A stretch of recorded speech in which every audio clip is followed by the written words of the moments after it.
you got to fix the population decline. I'm doing my bit. You're doing your bit. We just did a whole episode on it with Dr. Paul Mullen. He's a demographics Yeah, expert, and he went through it all. I admit readily. But I think, Leo, by telling people to have kids, I'm at least doing that my bit on a large platform. Like, it's not for me. I'm like the priest. I'm telling people like do this, but I have to live the life of a priest. I'm not sort of. I don't do the things I suggest. Like he says, get married and be fruitful, but he doesn't get married. yeah. He lives in like a monastery or something. That's a monk. Well, You know what that's I mean? yeah, that's ridiculous. No, you got to lead by example. Otherwise, you're just Gary Lineker.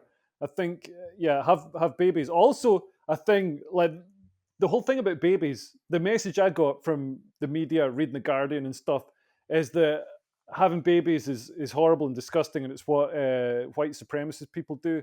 And being single and being degenerate, using drugs, having casual sex and whatever is a much more fulfilling and valid life.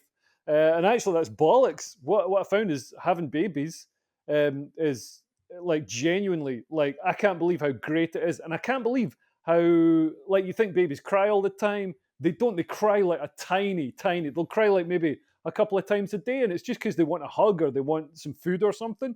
So they're dead easy to look after. But I think there's this narrative.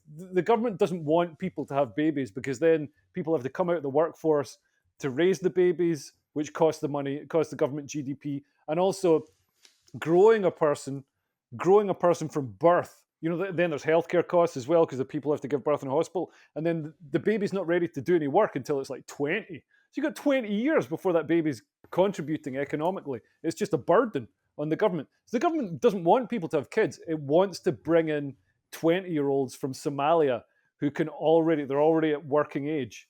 And I personally think, we should maybe just have babies. Yeah, well, that doesn't work long term, which is what we discussed on the Paul Mullen episode. If we want to keep the current dependency ratio by 2080, if we keep on declining in birth rate at the rate we are, we could end up with 50% plus non-British born people in the country by 2080. And even if Yeah, we stay exactly at the rate we are now, it'll be a third non-British born by 2080 if we keep the current yeah. dependency ratio, as it's called, of people working to non-work. So we're screwed.